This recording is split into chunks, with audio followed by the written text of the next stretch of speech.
are like maybe 20 members away from having doubled the membership in only the month of January. And we haven't even started promoting the Noria Whoop, whoop, whoop. talk yet. Woo, woo, woo. So I just, again, cannot thank you enough for what felt like, frankly, a huge vote of confidence in some of the new programming that the club was putting out. It's kind of a shot in the arm right when we needed it. So, welcome. With regard to the takeout talks, a little bit of context for them. We, of course, are a paddling club, and the thing that paddling clubs like to do is paddle together, of course. And here we are in 2021, COVID times, and a lot of clubs across the US are either not paddling as much as they used to or not paddling at all. And we're pretty much in the not really paddling together camp at the moment while we're waiting for vaccines to be more widely distributed and for the numbers in our geographic region to go down. And so coming on as the new president, I was like, well, oh my gosh, how in the world could I possibly double the membership of a club that won't be paddling? And the obvious answer to that question was, well, why don't we see if we can create some online programming that will provide value to members and also keep them energized and excited about the possibility of paddling when we're able to do that together again. So the takeout talks will run starting tonight all the way through June at a minimum. And you can read all about them on the website. But as I said, we're kicking them off tonight with Ben, who I'll tell you a lot more about in a sec.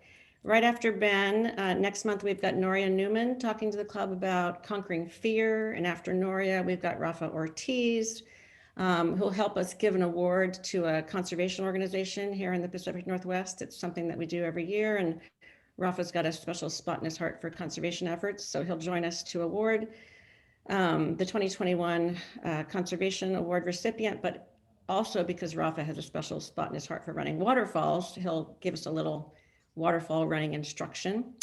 From Rafa, we go straight into yoga for paddling with Anna Levesque and one of our own members, Savon Weiland. So those are all takeout talks that are available for members only. But at the same time, we're also running a series of online discussions that are free for anyone. So spread the word about those. 2 weeks from tonight, we're kicking off a 5-part safety series that was actually conceived of and created by our safety chair, Teresa, who is right there with her peace sign. Thank you so much, Teresa. So again, the 5-part safety series, free to anybody, spread the word to anybody in your paddling circles. And then at the end of the safety series, for members only, we actually have a 2-day in-person river rescue course, discounted, that is being offered by Wet Planet at a 20% discount to members of the LCCC. So that'd be a great way to cap off your 5-part safety series. And in addition to the safety series, the other series that we're running is one on diversifying paddle sports. And that will probably kick off pretty much right when the 5-part safety series ends. We're going to go into another 5-part discussion on breaking down barriers to entry, broadly defined in paddle sports. And we're going to be joined by some pretty phenomenal guest speakers for that. And there'll be lots more information coming as we finalize the details.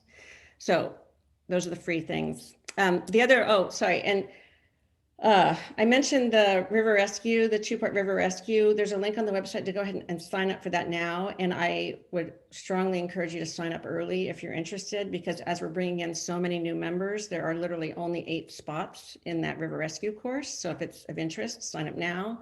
And the same is true of the discounted in-person classes that we're offering for women boaters. Those are also on the website and also will fill up very, very fast. Okay, safety talks, takeout talks, safety, diversifying the outdoors, in person.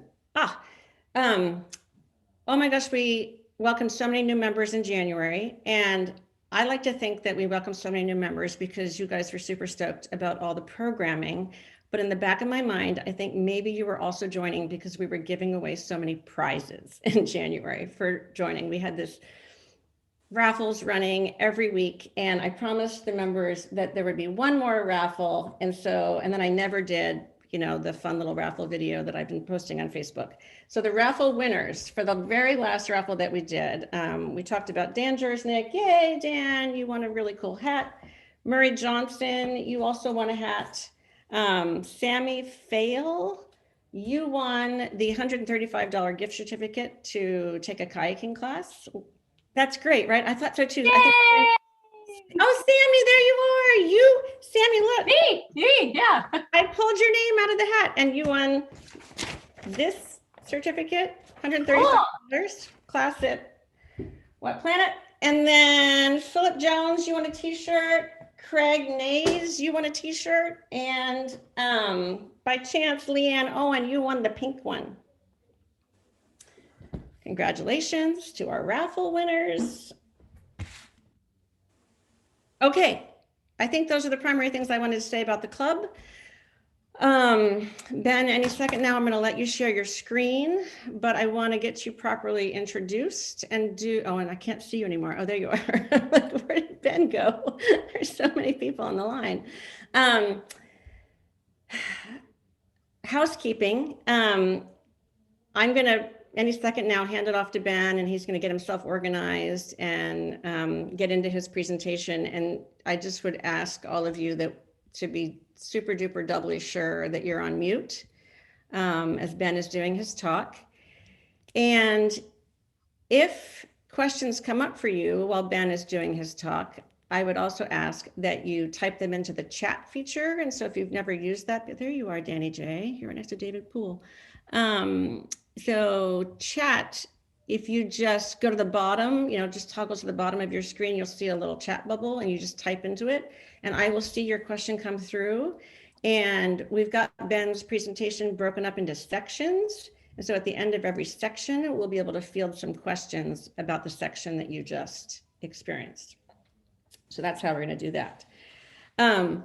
Tonight, y'all, we are about to cover what I think is the absolute perfect topic to kick off our Takeout Talks series. It's perfect because it's February. Some of us maybe have not been boating as much as we usually do, both because it's cold. The rivers have been really high lately. We've had a lot of high water events in the Pacific Northwest, and also because with COVID, you might not be getting out as much. And so in my mind, some of you might have some cobwebs in your paddling career that need to be kind of brushed aside to get ready for spring paddling. So we thought the perfect talk to kick off the Takeout Talk series would be one where we took a little step back and just went back to the basics to make sure that we as a club, as we begin to start paddling more together, we have sort of a shared understanding of some of the basics. And the other thing that was in my mind as we were scheduling these talks, and something I was really hoping for, is that the club would start attracting new or beginning boaters. And I can tell you with absolute certainty, having watched the 80 or so memberships that have come in January, that we have welcomed a lot of new boaters into the club. And so for those of you who are more advanced in your paddling, one of the things that you guys can do as we listen to Ben's talk is just sort of think about the framework that Ben is using to kind of break down the basics so that we can maybe mimic some of that language and some of that instruction and guidance when we're working with some of our newer members who are newer boaters when we get back on the water together. So that's why it's the perfect topic. And it's also the perfect topic because if you're an intermediate like me, I got to say, I went through some of Ben's slides with him and I thought, yeah, I know all this stuff. And then I thought to myself, I don't always do it though. So it was a great reminder of all the things that I should be doing and thinking about when I'm paddling. So it's the perfect topic. Ben Morton, you are the absolute perfect person to walk us through this topic. You are the perfect person because you are, as they say, the ACA ambassador, an ACA ambassador to paddle sports. Whenever I talk about you, I tell people that you are an instructor's instructor. You're so good. You get to teach the instructors. You are equally good at teaching the folks like me, and I know Matt Stein, and I know there are lots of other folks in the call that have had the privilege and the honor of taking classes from you. You are such a joy to learn from on the river. You You're just an absolute joy to learn from on the river. I'm going to leave it at that. The other thing about you, Ben, is you yourself are a consummate student, aren't you? I have never seen anyone whose paddling is perfect work on perfecting perfection so much as you. When you pull up those videos of yourself to just show me that one way you turned your head or you flicked your wrist, or did I notice, the impact that had on your boat? I'm just like, what is up with this guy? He's constantly learning. And for those that don't know, Ben is also a dear friend. So someone that I met at Otterbar probably 8 years ago. And I met him in the context of I had dropped my, I think at the time, 8-year-old son and 10-year-old daughter off to take a week of kayaking instruction. And I went down to pick my kids up the night before, and I met their instructor, this guy, Ben Morton, and had a, nice conversation with him, but honestly didn't really think too much about it. And then the next day I got in the car to bring my son home, and it's about an 8-hour drive back to Portland from where Otterbar was. And I mean, I'm exaggerating, but my son talked about Ben for 8 hours on the car ride back. He had absolutely fallen madly in love with his new kayaking instructor, sobbing most of the trip, telling me how much he was going to miss his new big brother, Ben. And Ben has, in essence, been a member of the family ever since. So I am so grateful, Ben, that you have joined us tonight. I am now going to let you share your screen. No, that's me sharing my screen. No. Oh, I just ruined everything, Ben. Hold on. I'm going to click the thing that lets you share your screen. I did it. All right. Well, thank you so much, Deborah. I'm absolutely blushing right now. And I'm going to get my screen up here. All right. Deborah, can you see my screen right now? Mm-hmm. You're good. Awesome. All right. Well, we're going to get into it. All right. So first and foremost, welcome everybody, and thank you so much for the opportunity to share some of my insight and experience with y'all. I'm sure you've heard it a number of times already, but again, this session is going over the fundamental concepts and strategies for boat control. So a little bit of information about this session. This is framed and modeled like a traditional talk. So one that you might get on the side of the river, or one that you might have like in the yard or the deck of a paddling school. But obviously we're virtual. And so I've tried my best to kind of harness the aspects of a traditional chalk talk within this virtual chalk talk. This will be a combination of lectures, slides, and videos. And I'm going to go ahead and apologize in advance. The audio quality on the videos is not ideal, but I feel like it'll work. And then lastly, I hope that if you had the opportunity to read through the 2 articles that Deborah shared before this presentation, that you can start to draw some connections from those articles to the concepts that we're talking about here. So I have a couple of desired outcomes for this presentation. And the first is that this might serve as either an introduction or a review of the fundamental concepts for boat control for everybody participating. that it might check or challenge what you know. So maybe this reaffirms the things that you're doing already and have been doing, or maybe this challenges or sits in opposition to the things that you do and know. And so if it does challenge what you do and what you know, what I'd ask is that you just try to keep an open mind throughout this presentation, and yeah, just keep an open mind and see if anything resonates with you as you carry on through. Additionally, I'd say my biggest desired outcome is that the content shared throughout this presentation increases your ability to self-check and self-correct, essentially giving you the ability to critique and be critically analyze your own performance and be able to then make corrections so that you become a more independent paddler and rely less on other people to improve and be able to empower yourself to do that through knowing more and improving your competence.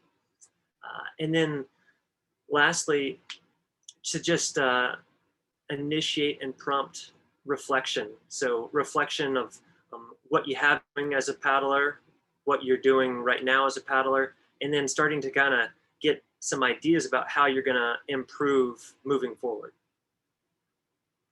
All right, so some recommendations on how to use this this presentation.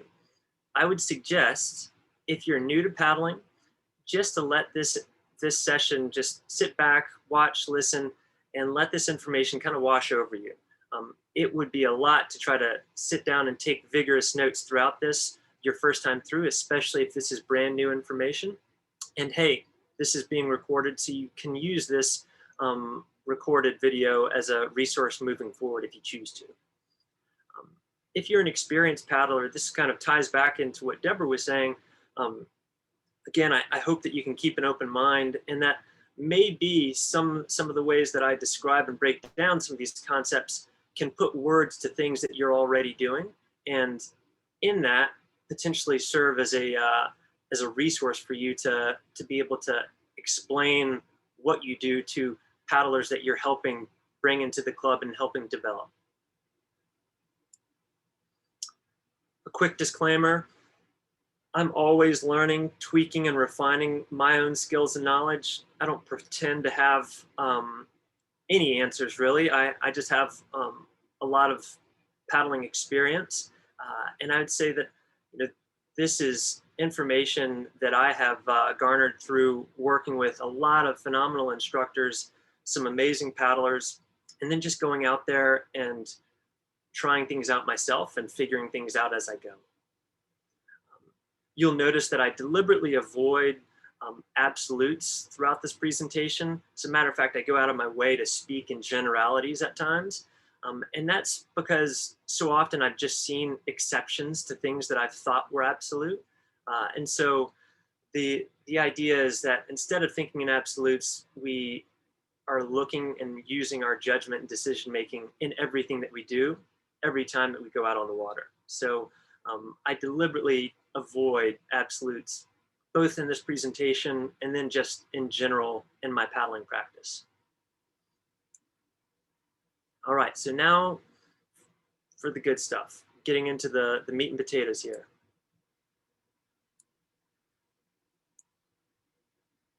Should be.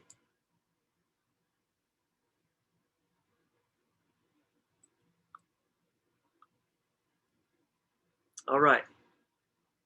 Just back up. All right, here we go. So my challenge to you. The title of this session is Fundamental Concepts and Strategies for Boat Control.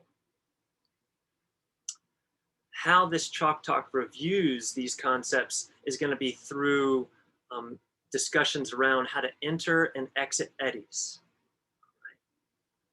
But we know that going into and out of eddies isn't all that we do going down or in our paddling practice, going down river.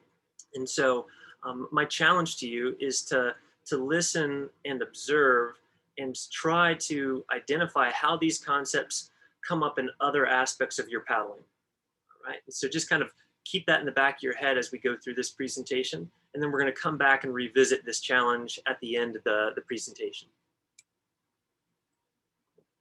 There are a couple of reoccurring themes that you'll notice throughout this presentation, as well as just in general with boat control, at least in my mind.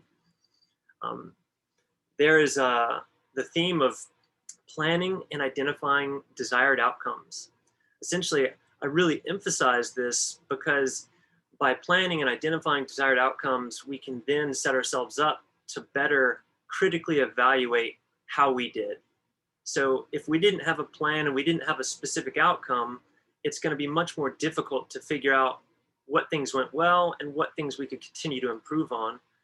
Therefore, it becomes really difficult to improve. So planning and identifying desired outcomes is certainly a significant theme throughout this discussion. I put a lot of focus and attention on using the water and analyzing what the water is doing, in the hopes that when we see what the water is doing and can figure out what the water is doing, we can then start to figure out how we can best use the water. And I think this ties really into becoming a more efficient paddler. Those really savvy, beautiful paddlers out on the water, you see them and they make it look so effortless. And a big part of that is that they're figuring out what the water is doing and working with it. And so that's a significant part of boat control in my mind. And you'll notice that I don't speak about specific strokes at all throughout this presentation. And a big part of that is just my belief that if we can focus on these core concepts, we can really get our boats going all around the river with minimal types of strokes. And then once we really dial in these concepts and strategies, we can use a lot of these higher level fancy strokes to enhance the maneuvers that we're doing. All right. And so, an example of that would be, instead of just charging out of an eddy and throwing in a bow draw and feeling a tremendous amount of force on your arm and shoulder, that would be an indicator that you probably weren't using some of these core strategies and concepts. Instead of that, looking more at, being able to leave that eddy exactly how you want and be able to eventually throw that bow draw in and have it feel effortless, and it does exactly what you want because you had those concepts and strategies dialed in. And then lastly, just recognize that how we apply these concepts can differ vastly based on the craft type. So if we're thinking about the way a whitewater kayak that's 8 feet moves versus a 17-foot tandem canoe, there's a lot of difference there. And so just kind of keep that in the back of your mind, and whatever type of craft you spend the most amount of time in, try to put your mind in that craft as we go through these concepts and think about how they apply to the craft that you spend most of the time in. All right, so this first video is just kind of a breakdown and explanation of my hydrology model. And so here we go.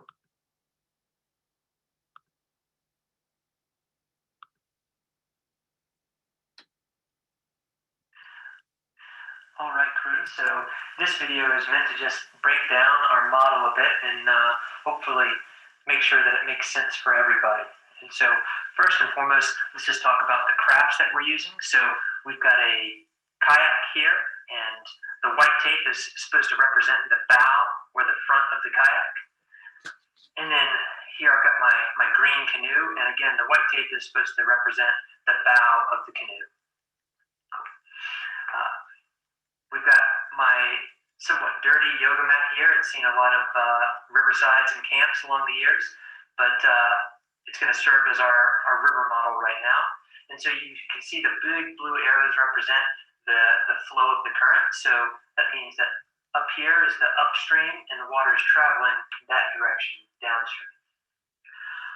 Here in the center, we've got a feature that's creating an eddy. And so this blue cloth here is meant to represent a pillow of water that's being built up on that rock. And so that's from the water being pushed up against the rock and then forming a pillow and then falling off either side or both sides. And then you've got the rock here that's creating the void behind it, which in turn creates an eddy. And so that's what this arrow here is meant to represent, the current traveling upstream, that is the eddy current. And then for those that might not recognize this little part of the model, this arrow and this little white line here are meant to represent deflection flow. And so that is the water that's coming off of that pillow. And I'm going to talk more about that in just a moment. And then just here, if it's not obvious already, this parachute cord is meant to represent my eddy line. You'll notice that it's very narrow here at the top, and then it slowly but surely widens and gets a little bit more diluted as it moves further away from the rock. So again, the green parachute cord is meant to represent the eddy line, the intersection between the downstream current and the eddy current. All right, so deflection flow. Deflection flow is something worth talking about because many of us have probably experienced it but not really realized what was going on. And it's the flow of water that is right next to the eddy line that's coming off of the obstacle or object that's creating the eddy. And oftentimes that water can be even faster than the downstream current, because what's happening is the water is pillowing up on the feature and then falling down. And so what you have is water falling down, so going downhill, which creates speed. And then you've got a constriction, because you've got current going down here and you've got an eddy line here. And so you've got currents that are pushing against each other. So you've got a constriction creating even more speed. So the deflection flow is worth noting, because oftentimes it can either make things more challenging for us, or if we can identify it, we can actually use it to enhance our maneuvers. Cool. And so this model will change a little bit based on the concept that we're talking about. I might use a larger rock for bigger eddies and a smaller rock for smaller eddies, but hopefully this all makes sense, and it should be comparable regardless of what size eddy or feature that we're talking about. Awesome.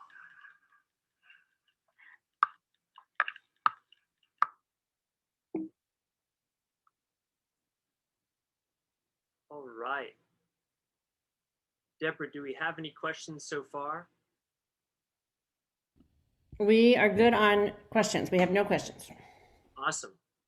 And I'm going to carry on. So the first concept that we're going to be talking about, or concepts, is planning and position. So planning, being proactive versus being reactive. Again, so by being proactive in our planning, it allows us to then be more critical in our evaluation of how we did, rather than being reactive, because when we're reactive, we generally aren't doing much in the way of planning. We just are scrambling to react to the situation. And so, if we scramble to catch an eddy, it gets really challenging to evaluate how that eddy turn went, because we didn't do a lot of planning ahead of time of how we wanted to catch that eddy. So in an ideal world, we are proactive on our planning. And then I think about kind of a huge aspect of my planning process is evaluating, deciding, and then figuring out how to do it. So the evaluation process is me looking at the water, looking at the feature that I want to use, looking at what's between me and that feature and what's going on downstream of that feature. And so me just kind of taking in the big picture, as well as starting to get into the micro picture as well. And through that evaluation, making a decision of, okay, is this a maneuver that I want to do and that I feel is appropriate based on everything that's going on around me? And then if I've decided, yeah, this is what I want to do, I'm starting to unpack how I want to do it. And then the third point here is just analyzing what's in front of you and then thinking about what's beyond that. And so that kind of goes back into that evaluation process. But the idea here is just being forward thinking, not just focused on what's immediately in front of you, but also what's beyond that. All right, transitioning now to discussing position. So the first thing I think about is, all right, where are you now? Are you in a full or realistic position to allow you to do the maneuver that you want? And if you're not, can you get there? And so there's a lot of different troubleshooting options that we can use to get into a position that we want to catch them to do a maneuver. But that's the big question that I want to ask myself is, hey, like, if I'm not in that ideal position, can I get there? And maybe even if I can't get into an ideal position, can I still get into a position that allows me to do the maneuver that I want? And then the last point here is like not only thinking about position in regard to where you start, but also thinking about position in regard to where you want to end up. All right. And so having a target for where you want to end up and why is it that you want to end up there? And this ties back into being forward thinking. Like, do you want to end up really deep in the eddy because you've got a bunch of people behind you coming into that same eddy and you want to create space for them? Or maybe you want to end up on the other side of the eddy so that you can then set yourself up to leave the other side of the eddy quickly. So just being thoughtful about where you want to end up and why you want to end up in that position. Good deal. And so with this, I would just say that, at a beginner level, like what I'm thinking about in terms of my position, my end position might just be, hey, I want to catch that eddy. Like that is my goal. I just want to, like my target, my end position is going to be anywhere in that eddy as long as I'm in that eddy. But eventually, hopefully we get to the point where we can start thinking about, all right, how did I catch that eddy? And then from there, like, how did I catch that eddy and did it set me up for the next move that I want to make? So those are just some examples of kind of the spectrum of where you might think about position at an early stage to a more experienced stage. Great. So this video just kind of offers a visual representation for some of the things I just discussed. All right, so we talked about planning and positioning in the slide, and I just want to reiterate some of those points as well as give you a visual model of some of those points that we were discussing. So being proactive versus reactive, that's pretty darn straightforward, but ultimately when I'm being proactive, I'm identifying what I want to do ahead of time and taking action to make that move.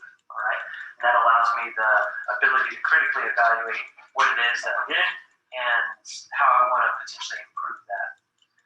And then being reactive would be more carrying on downstream like this, and then last minute I say, oh look, there's a sweet eddy, and scrambling to try to catch that eddy.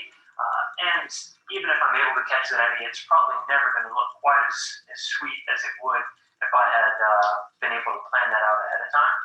And again, I just want to mention that so that we can be deliberately gentle with ourselves in terms of the critique that we give ourselves when we react to a situation and make a move. Great. Evaluating, deciding, and thinking forward. So all part of my planning process, evaluating, looking at the water, evaluating what it's doing and how I can work with it and use it to execute my maneuver. And so right here, I'm thinking about, I've got downstream flow here, I've got deflection flow coming here, my eddy line, my eddy current. And then once I get a sense of what's going on with the water, I can start to formulate and decide what it is that I want to do. And a part of that decision is thinking, what's the next move beyond that? I want to be forward thinking. So, hey, there might not be a move beyond that. Maybe it's just boogie water downstream, no big deal. But maybe there's more things going on, and I want to be thoughtful about how I make this first move because I need to make the next move. And so all of that plays into this initial maneuver in my planning for it. So if I know that I want to end up on the other side of the river, I might catch this eddy in a way that allows me to catch the eddy and then drive on out the other side to the other side of the river. So all part of my planning process. Again, evaluating, deciding, and then thinking forward. Transitioning now to talk about positioning. We talked about it in the slide, but just to bring those points back up, are you in a position to realistically perform the maneuver that you want to do? So in this case, catching an eddy. So if I'm just upstream of the rock right here, at that moment, I'm not in a very good position. So I need to ask myself, is it realistic for me to catch the eddy? And at this moment, no. But can I get myself into a position where I can realistically catch the eddy? And that's the question you have to ask yourself. So there's certainly some troubleshooting options if you aren't in a good position. You could back ferry and try to get yourself into a good position. You could drift and then try to make your move as you drift. And then there's always the turning around and doing a front ferry into the position that you want to get to, and then transitioning down the way that you want. All right. So if you're not in the position that you need to be in to make that move, can you put yourself in that position? It's also worth talking about, I'm going to spend a lot of time talking about catching eddies, but also leaving eddies. I've done this, and I've also witnessed this a lot of people getting pushed upstream right up to the top of the eddy, and they're right here, and then all of a sudden they make a decision, or I've made a decision that I want to leave the eddy, and I'm just in a really poor position. I can't generate the speed that I want. My angle is off to begin with, and so make sure that if you're not in a good position to start off with, try to put yourself in a good position so that you can set yourself and the maneuver up for success. Good deal. And then lastly, I'm just going to encourage you to always be thinking about where you want to end up and why. So don't just think about, hey, am I in a good position to catch the eddy right here? I also want you to be thinking about where it is in that eddy that you want to catch. What position do you want to end up in at the end? And why? Do I want to end up at the top of the eddy so I can leave room for people to come in behind me? Do I want to go way deep in the eddy because I know I've got a lot of people behind me, and so I don't want to get in their way? Or, hey, do I want to end up right at the top of the eddy on the other side to get ready to leave out the other side? And so just constantly be thinking about where you want to end up and why. And that ties back into being forward thinking with your planning and your positioning. Cool.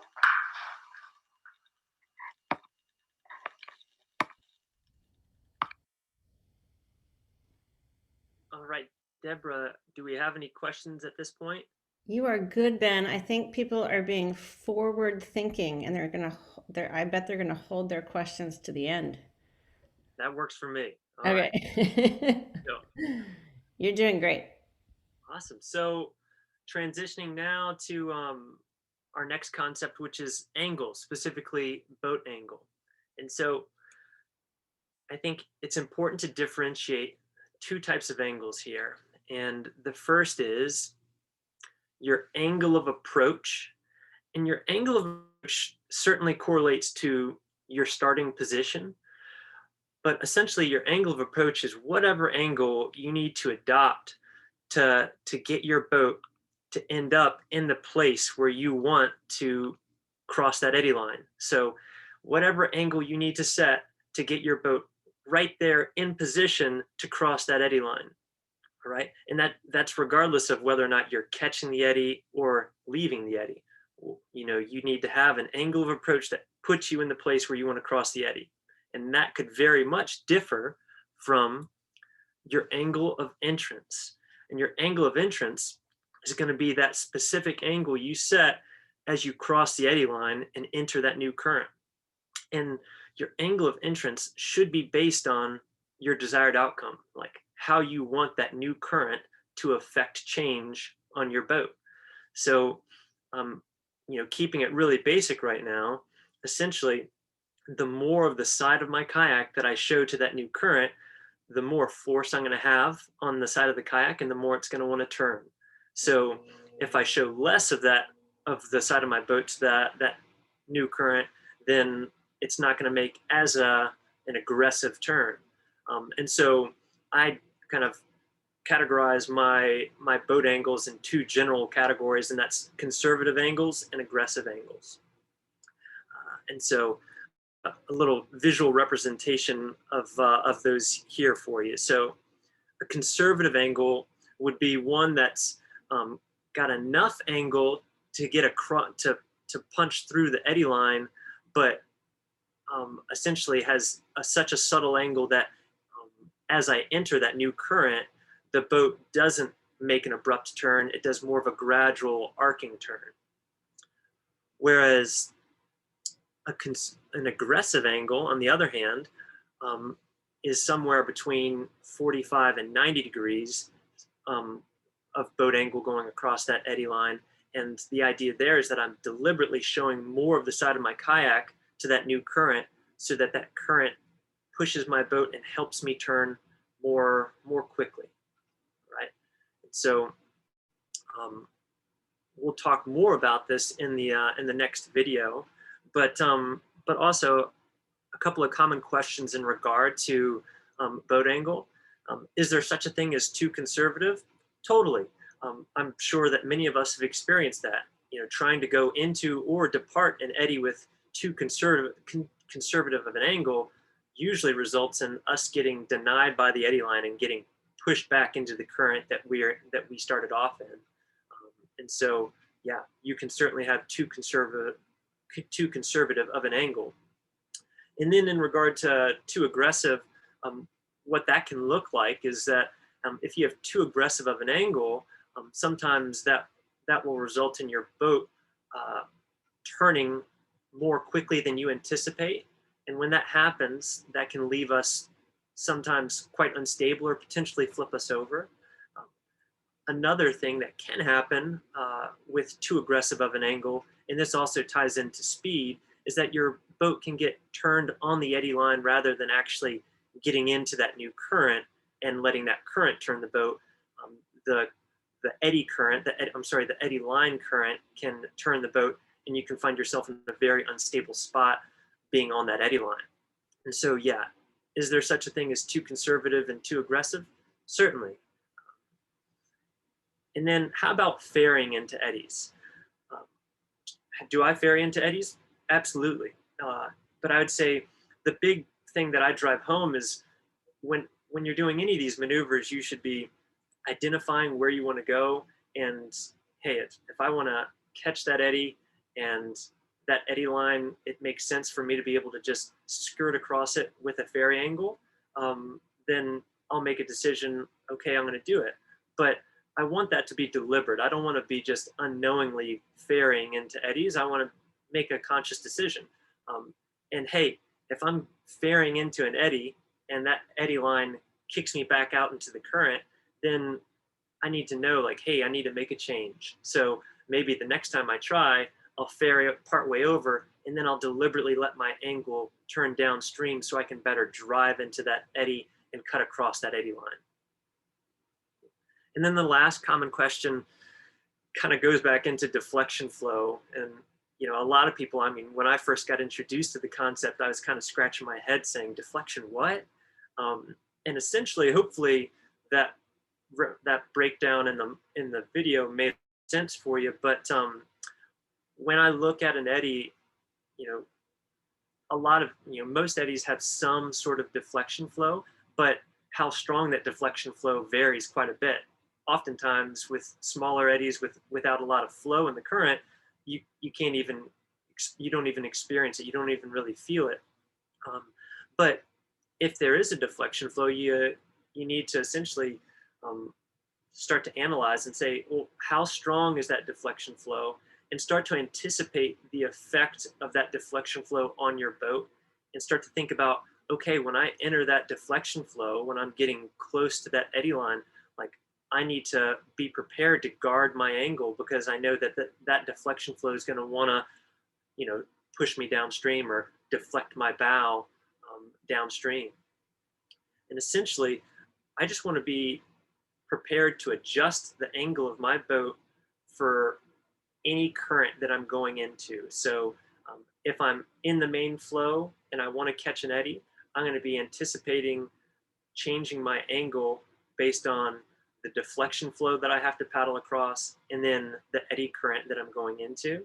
And then the same thing is true if I'm in an eddy and I want to leave that eddy. I'm anticipating, hey, I'm going to cross this eddy line and I'm going to experience a bit of deflection flow, and then I'm going to experience the main flow. And so essentially, think about deflection flow in the world of just identify it and then start to anticipate its effect on your boat. And once you can anticipate that, you can be prepared to guard your angle as needed. Cool. We're going to get into the next video here and hopefully give a little bit more of a representation, visual representation of some of these things that we talked about.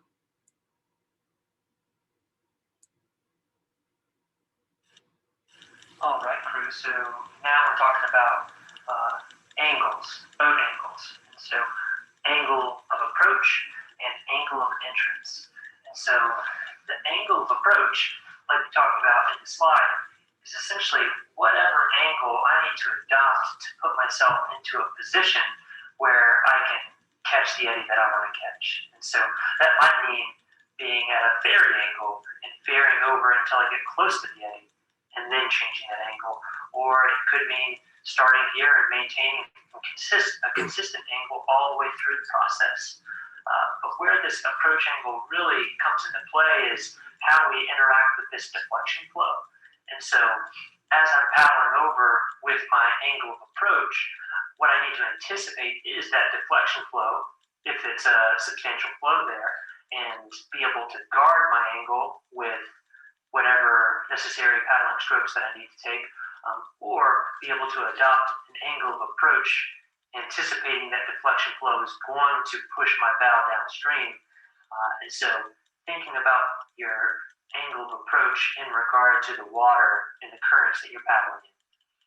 And then just like we discussed in the slides, your angle of entrance is going to be completely based on what your desired outcome is. And so we know that a more aggressive angle, meaning 45 degrees to 90 degrees to the eddy line, is going to mean that boat's going to want to turn more abruptly into the eddy, where a more conservative angle, 45 degrees or less than that, means that as I cross the eddy line, the eddy current's going to have less of an impact or a significant impact on my boat, and it's going to create an opportunity for me to do a longer arcing turn deeper into that eddy.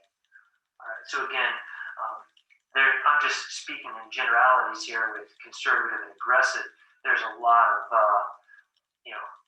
play within both of those, but generally an aggressive angle is going to lead to more of a sharper, abrupt turn, and a more conservative angle of entrance is going to lead to more of a long arcing turn.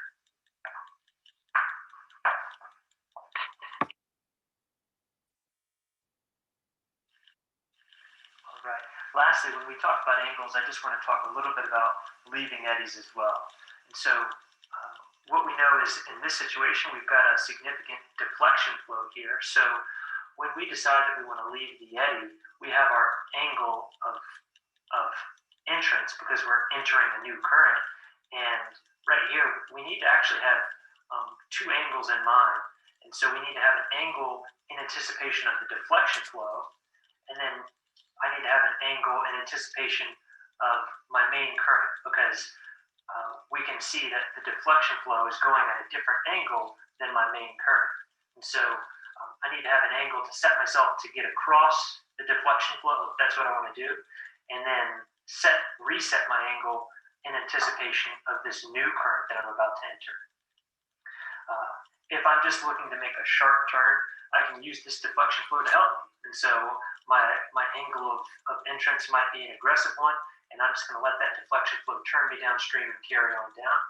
But especially if I'm thinking about doing a ferry or doing a long arcing turn, I'm thinking about getting myself out into the deflection flow and then out across that deflection flow into the main flow before letting my boat turn downstream.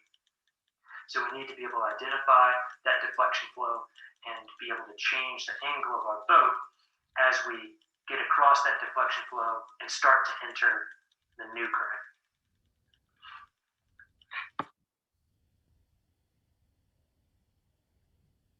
right. Deborah, how are we doing on questions? You have two affirming comments, I would call them.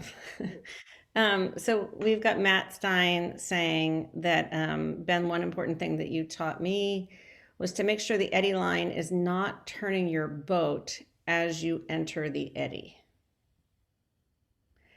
which I think is basically what you were just saying. And then Celia, let's make sure, the front end of the boat is held somewhat stationary at the eddy line, while the back end is moved by the current outside of the eddy. Would you agree with that statement? So thinking back to Matt's comment, I would say, again, I certainly shared that insight with Matt, but again, I also want to avoid absolutes, and that like, hey, there are times that I might deliberately let that eddy line start to turn the boat, but that's a deliberate action. I don't want to unknowingly be turned by the eddy line every time I try to catch an eddy or leave an eddy. And then can you repeat the second comment for me, Deborah? The front end of the boat is held somewhat stationary at the eddy line, while the back end is moved by the current outside of the eddy. You know, I think that yeah, I have to think about that a little bit more. I think that with this kind of segues well into the next concept of speed, but I, in my mind, I think about if I've got the necessary speed or momentum, then there's certainly gonna the back of my kayak, the rear quadrant of my kayak, is going to be affected in some regard by the current that I'm exiting. Um, but uh, but yeah, I'm also thinking about driving the front of my boat exactly where I want so that I can get the turn or the desired turn that I want. Great. I don't know if that addresses that comment, but Yeah. yeah, I hope so. Great. So on to the next concept here, speed or momentum. Oops, excuse me. All right, so why do we need speed? Speed can certainly aid in our transition from one current to the next. So, oops, I'm sorry, I've just got a little pop up here. I'm gonna try to get rid of. All right, here we go. So it certainly can aid in our transition from one current to the next. And then it can, speed can certainly assist in the maneuver that we're doing. So the appropriate amount of speed will help us perform the maneuvers that we want. So if that's a long arcing turn, leaving an eddy, I can, carry speed, and that allows me to perform that long arcing turn. Or if it's a sharp turn into a really small eddy, the appropriate amount of speed will allow me to whip in and make that eddy turn. And then certainly there is a correlation between speed and stability. It's kind of, I can't help but draw the analogy of riding a bike, in that, when you first get on a bike and you're trying to figure it out, you're not very fast and it's really unstable.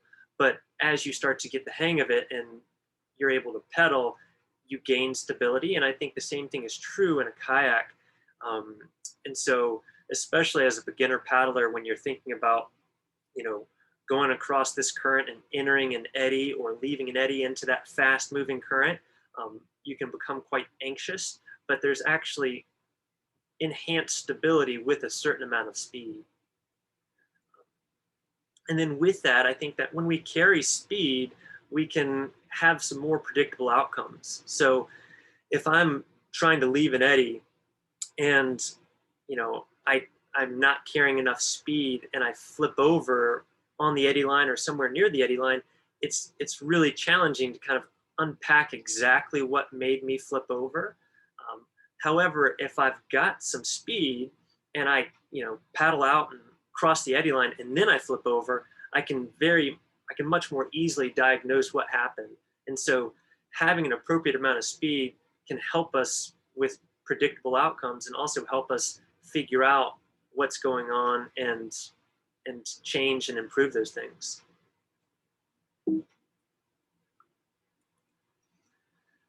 So how much speed? Excuse me. So the amount of speed that you have when you're performing any number of maneuvers should be based around the speed of the current that you're paddling in. And then it should also be based on your specific desired outcomes. Again, if I want to do a long arcing turn, I know that I need to carry speed because, carrying an arcing turn requires continued speed throughout that, or continued momentum. Whereas if I'm doing a sharp turn into a small eddy, I need to have enough speed to cross that eddy line, but I don't want to have too much speed because I don't want to overpower that eddy.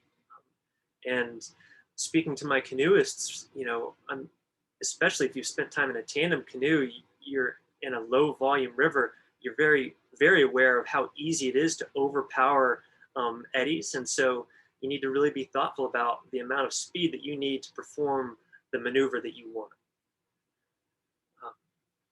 And then lastly, with how much speed, I do think there is a certain amount of speed that you need to control. And that is essentially what I'm trying to hit at here is you want to be thoughtful about not having so much speed that you're not able to react to the things that happen when you're paddling. So if you're going Mach 6 and then all of a sudden your boat hits a little shallow rock and you're not prepared for that, and it knocks you off balance and flips you over, that's an issue. Or if you're going Mach 6 and your boat goes through a little micro eddy and it changes the direction of your boat momentarily, if you can't react in time for that, I would say you're probably going too fast. You need to be able to control your momentum in such a way that you're able to react appropriately to the things that inevitably happen in the river environment. And then lastly, what I'd say is I'd encourage folks that are timid in regard to speed to practice paddling and doing these maneuvers with more speed than they're comfortable doing, especially in tamer environments. And that's in an effort to just desensitize any anxious feelings that one might have around using speed with these maneuvers. Essentially just attack that level, that feeling of anxiousness by desensitizing yourself in an environment, in a place where you can practice where the consequences are minimal. And then the last point here is, how do we create speed? Certainly physically, right? So by physically putting our paddle in the water and then using good technique to drive our boat where we want. But I'd also say that we can get speed through the use of cross-current momentum or lateral momentum. And so cross-current momentum, and in the video, I kind of explain this as well, but essentially cross-current momentum is paddling laterally across a current and using the force of that current that's pressing against one side of your boat in conjunction with paddling on the other side to get lateral momentum in the direction that you want to go. And it's a very efficient way of generating momentum in the direction you want to go. And why does cross-current momentum matter? Really, I think like a clear example is oftentimes, when we spot an eddy that we want to catch from upstream, it's very easy for us to generate momentum going downstream as we get close to that eddy. But like I would actually rather set myself a bit off to the side and then gradually creep towards the eddy and create cross-current momentum, because that cross-current momentum is giving me momentum in the direction of the eddy rather than going downstream. And so if I can carry momentum in the direction that I want, like, common sense, like that's a plus. And so it's very it's very easy for us to just kind of get caught in those traps of just floating down next to an eddy and trying to scoot in last minute. But when we do that, so much of our momentum is going downstream rather than towards the eddy that we want to catch. And I would just argue, hey, we might be better set up, I should say, if we're a little bit off to the side of that eddy and start generating that lateral momentum before we go for that eddy. Cool. Again, we're going to get into reviewing a lot of these things within the video here. And please drop a line if there's any questions over the things that we just went through.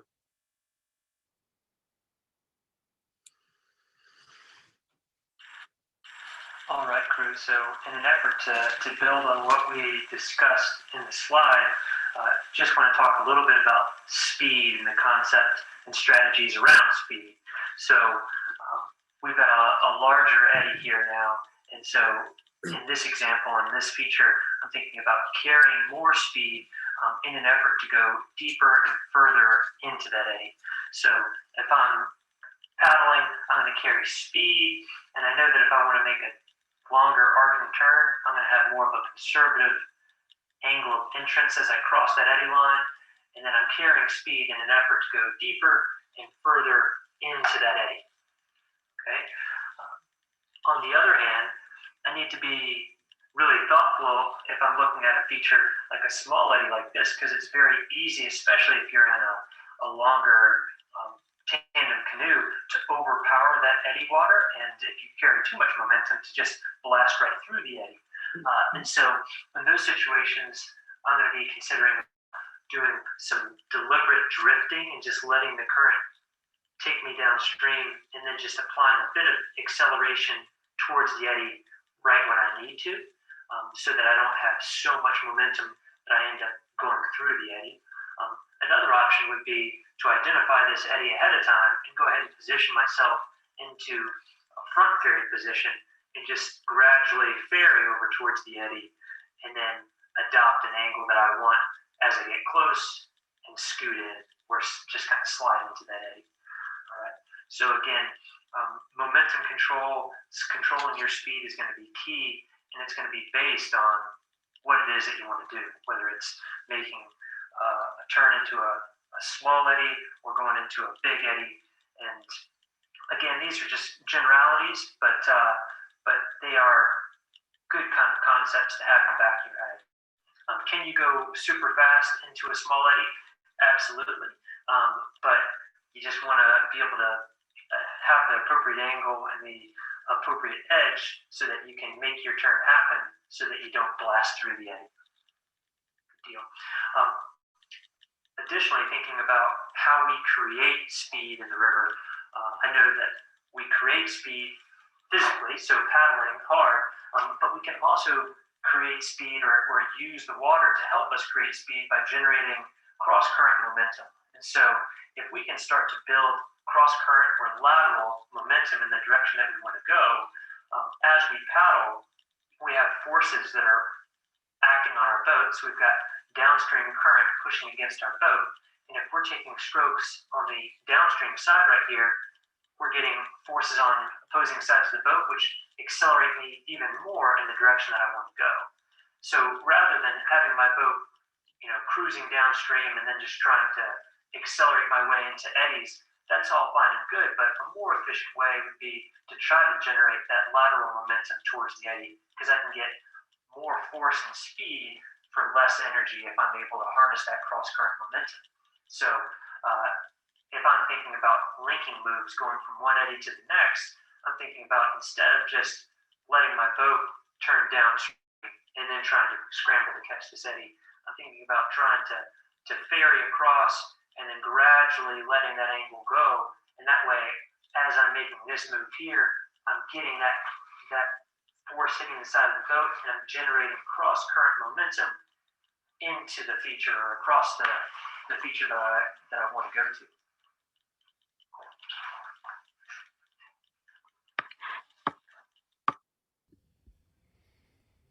Ben, John is asking whether, would you say that speed is even more key in quote unquote big water?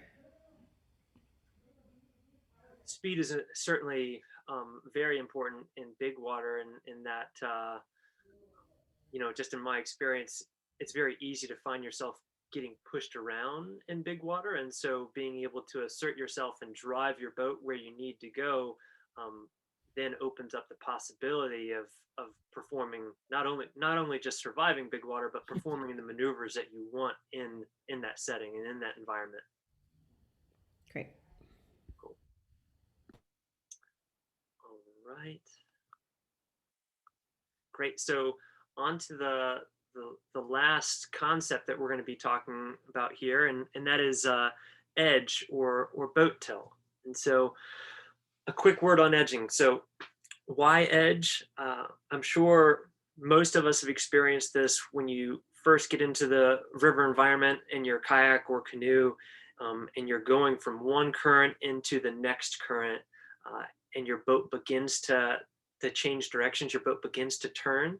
If you don't put your weight on the correct edge, if you don't edge in the direction that your boat is turning, you can very quickly find yourself either upside down or bracing and trying to regain your balance. And so we edge, one, to prevent from capsizing, and we edge to create carving turns. All right. And so, excuse me, what is a carving turn? A carving turn is essentially a turn that requires speed or momentum, some sort of turning force on the boat, so something that initiates the boat in that turn, and then is complemented by you putting weight on the side of the boat that the boat is turning towards. All right. So if I've got paddling speed in my boat, and I start to and I turn the boat, start to get the boat turning right, I put weight on my right side of the boat begins to carve that direction. Excuse me. So carving versus spinning, right? So again, carving involves speed, some sort of a turning force on the boat, and then edging. And what happens when I do that is that if I was going in a specific path or trajectory, when I do this carving method, I end up carving a turn off of that initial path. Whereas spinning does not require momentum. I can spin with momentum. I can also spin with my boat with sitting still. Spinning is simply the changing of direction that my boat is pointing in. So if I've got momentum and I'm paddling downstream, I can spin my boat and change the direction, but I'm still traveling on that same path or that same trajectory. I've just changed the direction my boat is pointing. Oftentimes, I mean, they both clearly have their place in our paddling practice. You know, I carve whenever I'm going into and out of different currents, and I spin constantly to change the direction of my boat to point where I want to go. And then usually that's followed up with some paddling forward to then start driving my boat where I want to go. So I kind of break my edging down or my boat tilt down into some different levels. And so bear with me, I'm just going to kind of guide you through how I think about it. So my level 0 would be my boat's flat to the surface of the water. My level 1 edge would be gentle weight on my butt cheek if I'm in a kayak, or my knee if I'm in a canoe. Right. So this is the type of edge that you could hang on to all day long. Very comfortable, easy to hold on to, easy to maintain.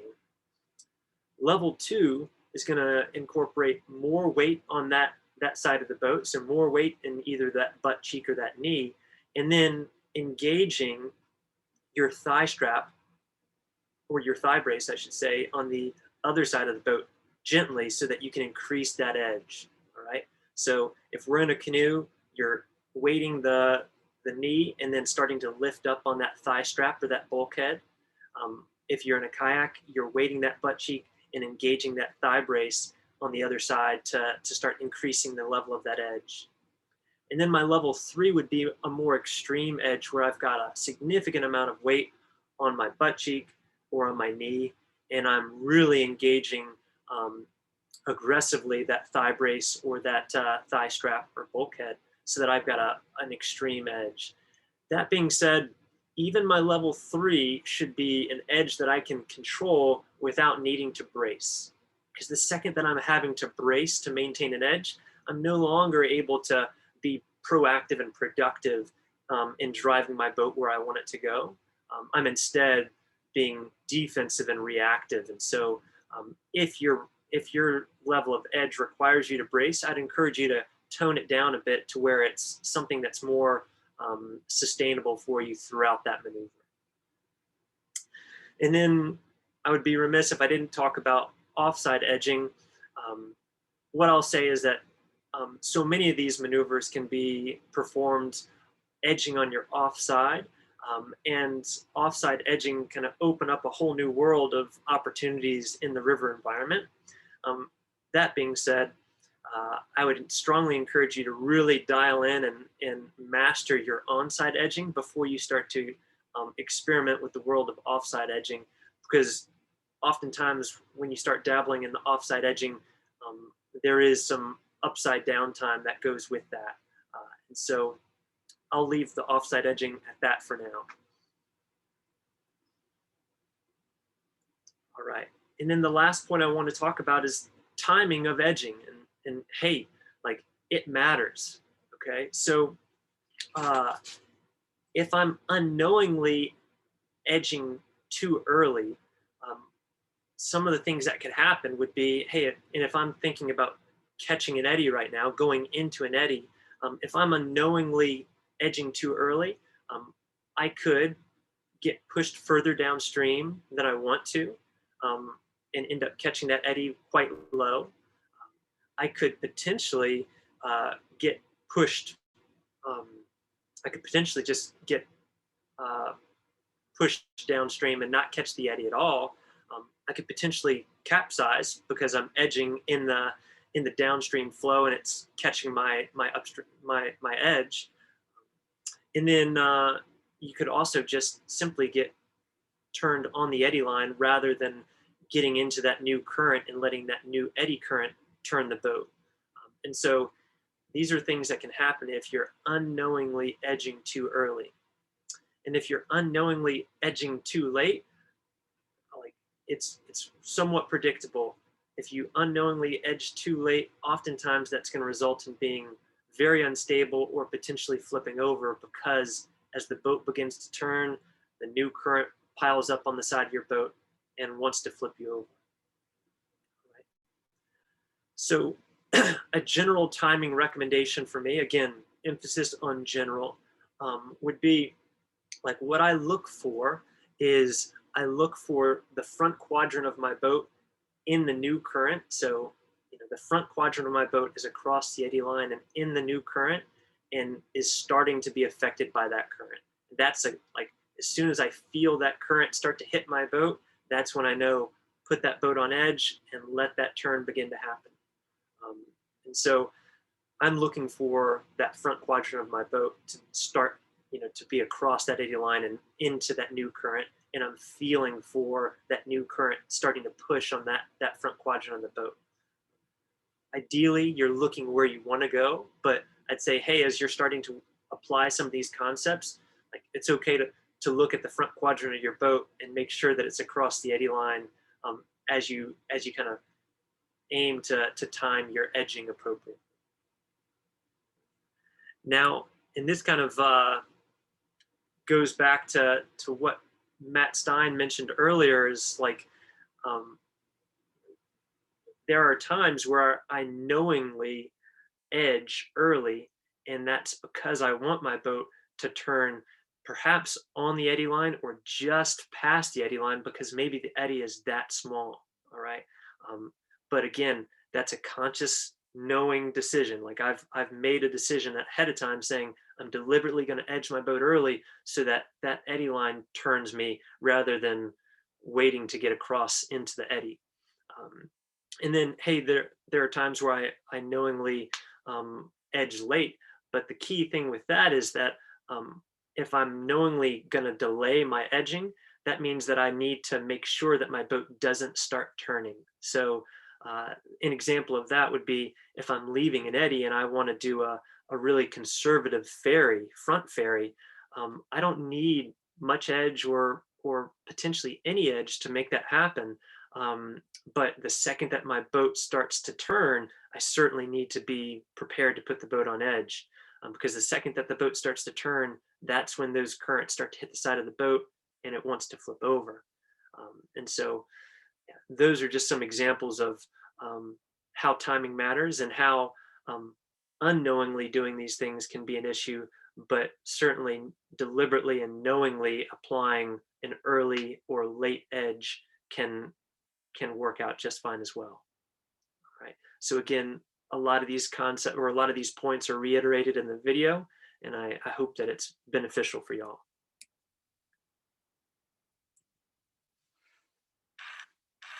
All right, we're back for the final edition of Ben's high-speed river model and descriptions here.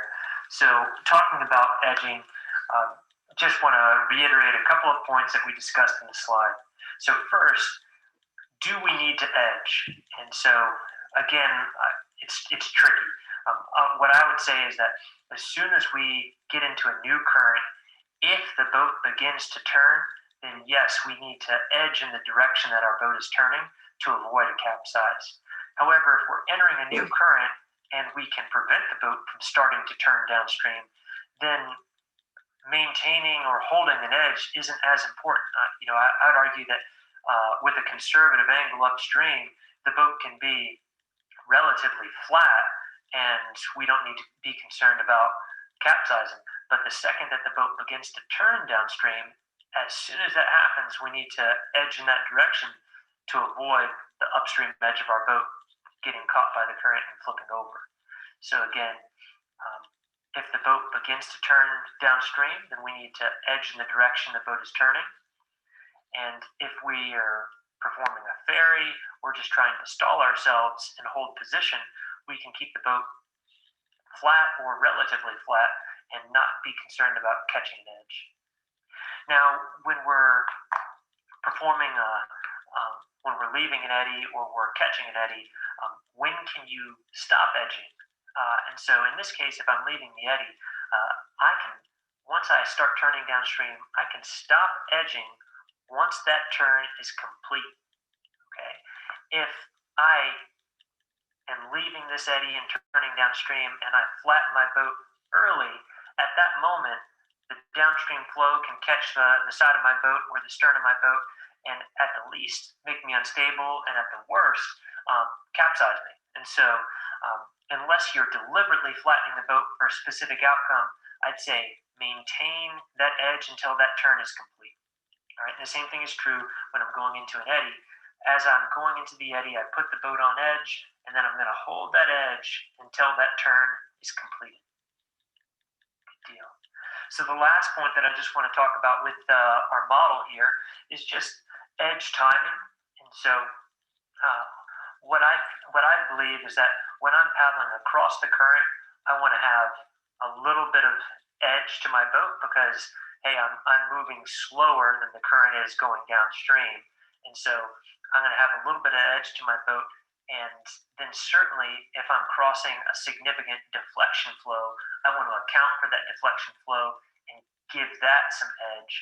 And then as I get to my eddy line, at that moment, that's when I'm going to start flattening my boat out because I'd rather not have my boat on edge as I'm crossing the eddy line because we know that that water is somewhat unpredictable. There's some water going upstream, some water going down. So I'd rather have a flat boat. And as soon as my knees are into the eddy water, that's when I'm going to apply my eddy turn edge, all right, where I'm trying to edge in the direction that my boat is going to be turning.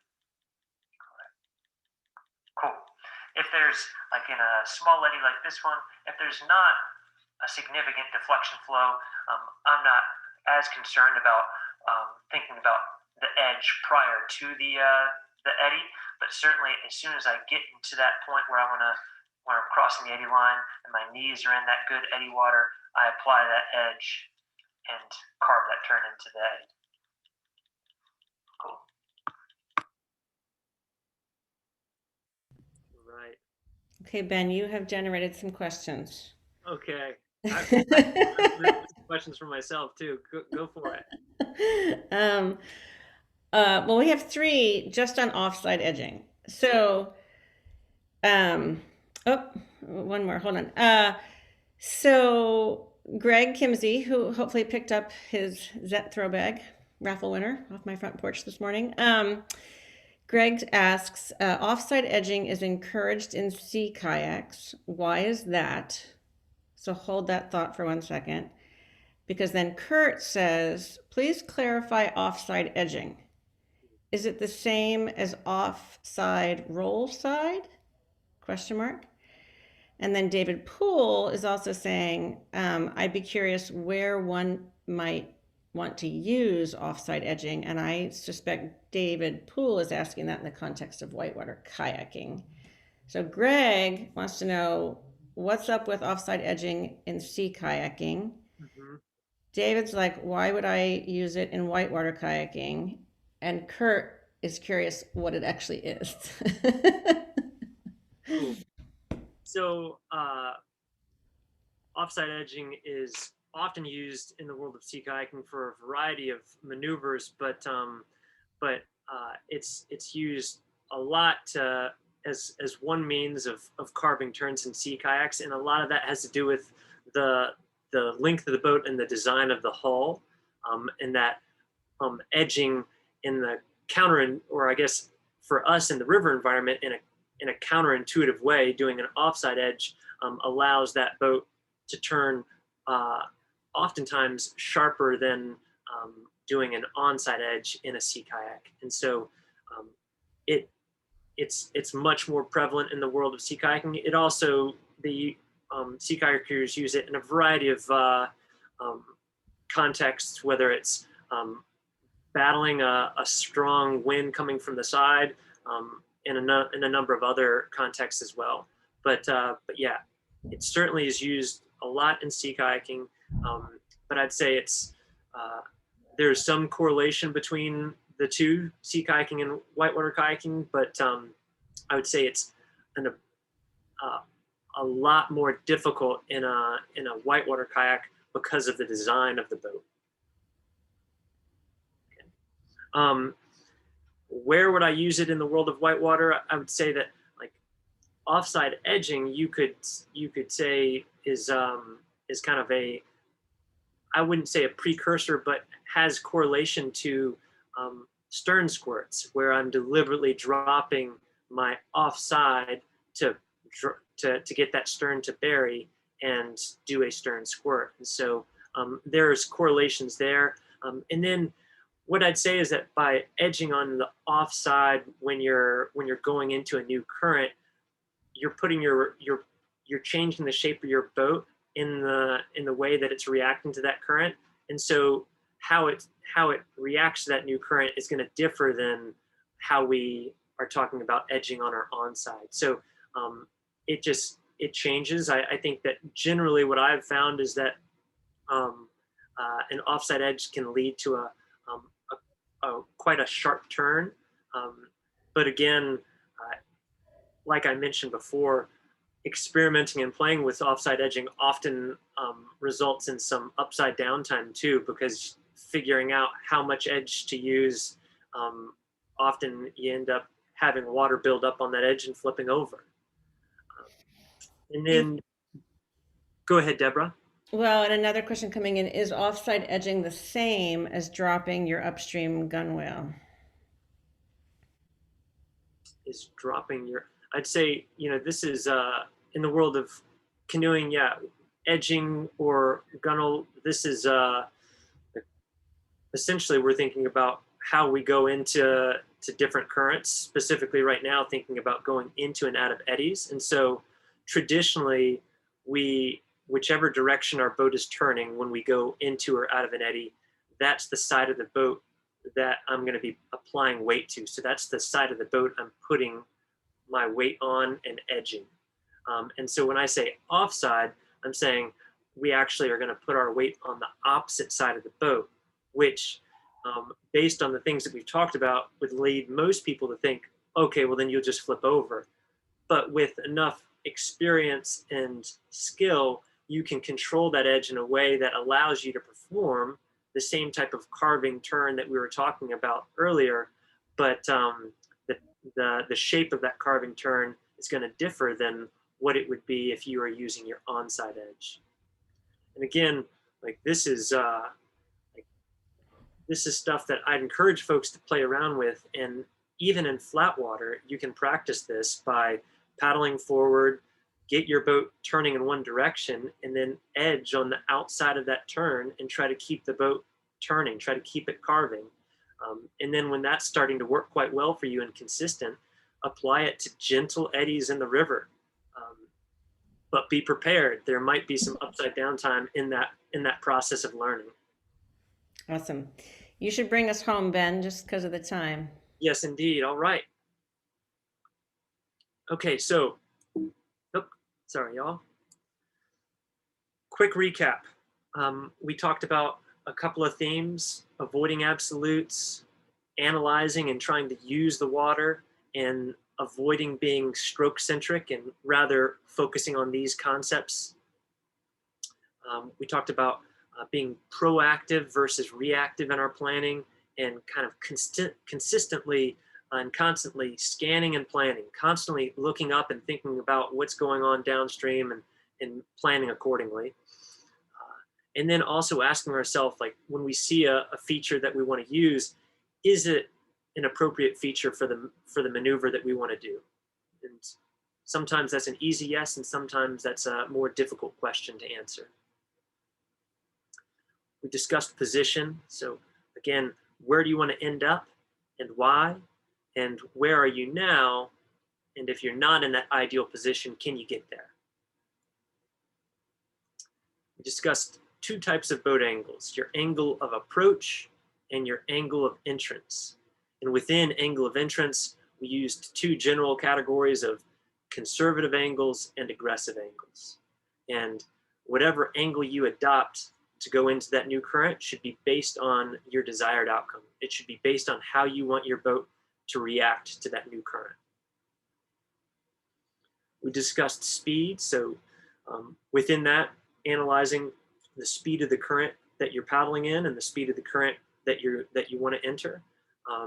And again, the amount of speed that you have should be based on your desired outcome. And your speed is generated through you physically paddling, and ideally getting some cross current or lateral momentum. So getting some help from that current to drive your boat in the direction you want to go. And then we just discussed edge. And so we talked a bit about timing and when to edge, levels of edging, and then how timing matters in regard to edging. All right. This is dense. This is a lot of information. So, all right, just here is an application of these concepts all together on a micro scale and on a macro scale. So on a micro, some general examples. So if you wanted to make a wide arcing turn going deep into a big eddy, you would want to position yourself where you cross the eddy line, not too high, because again, you need to have room to make that long arcing turn, but not too low because you don't want to spend too much time on a wide eddy line. So trying to find that middle ground that allows you to do what it is that you want to do. You would have a conservative angle as you enter that eddy, because you want to make that long arcing turn. You would carry speed because speed is essential in making a long arcing turn. I'm sorry. And then you would adopt a minor edge, so a level 1 or a level 2, because level of edge is going to correlate to how your boat reacts to that new current. So a minor edge is essentially you asking that new current, hey, don't turn me too quickly. I just want to do a long arcing turn. And then on the other hand, a shallow, sharp turn into a smaller eddy, you'd want to position yourself high.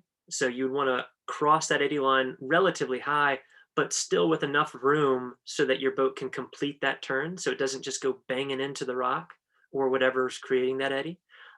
You would want to have an aggressive-ish angle. So an angle that sets your boat up so that as it crosses the eddy line and enters that new current, that eddy current pushes and makes it turn more aggressively.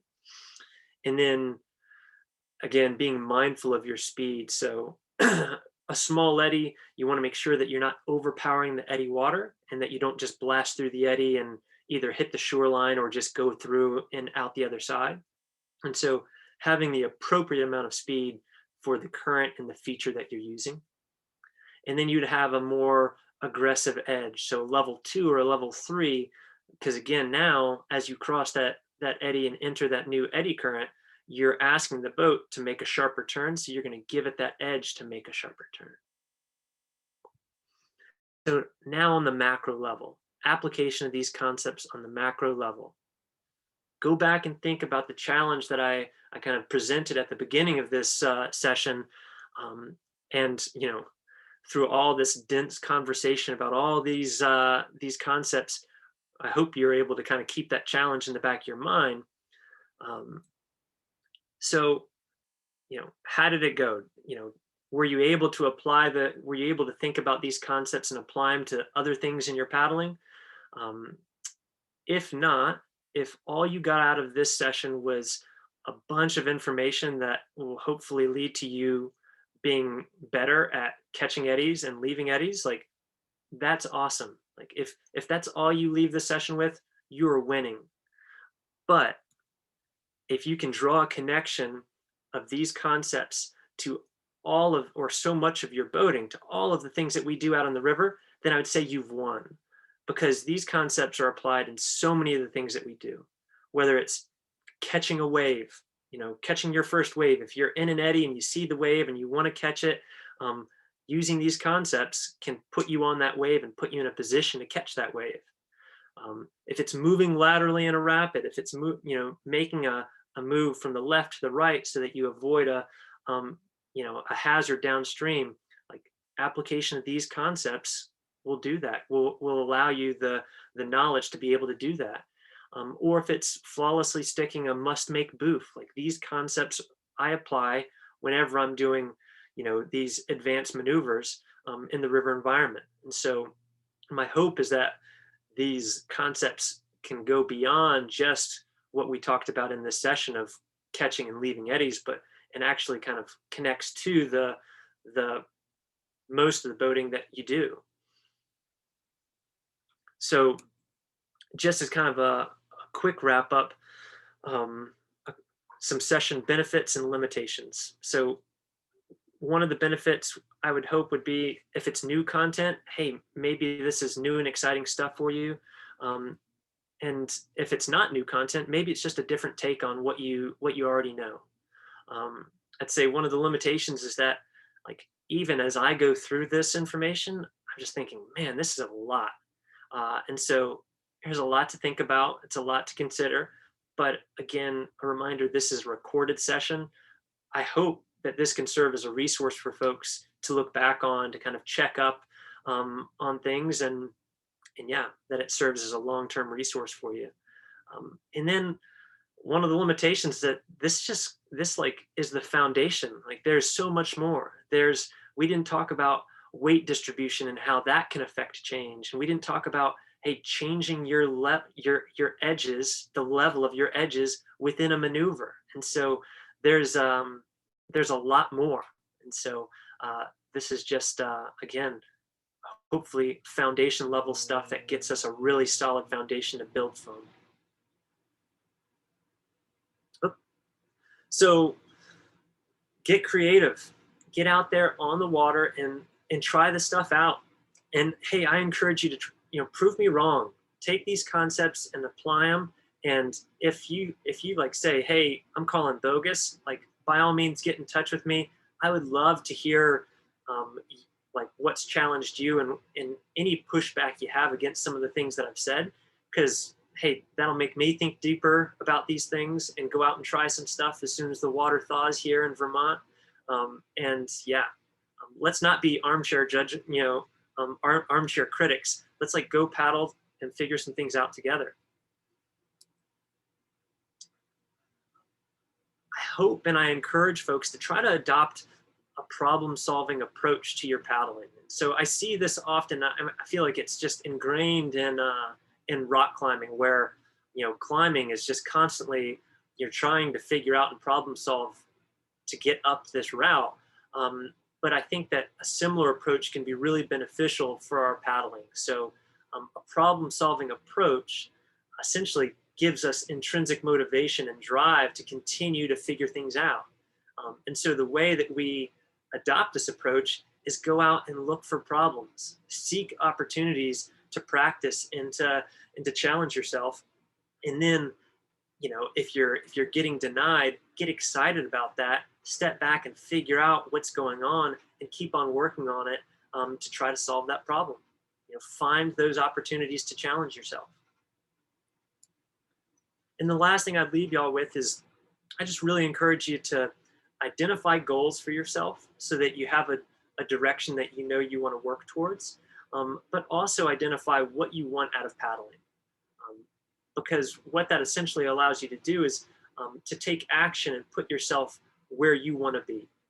Because the last thing you want to do is find yourself in a situation that's extremely stressful out on the river and scratching your head saying, what the heck am I doing here? This isn't what I want out of paddling.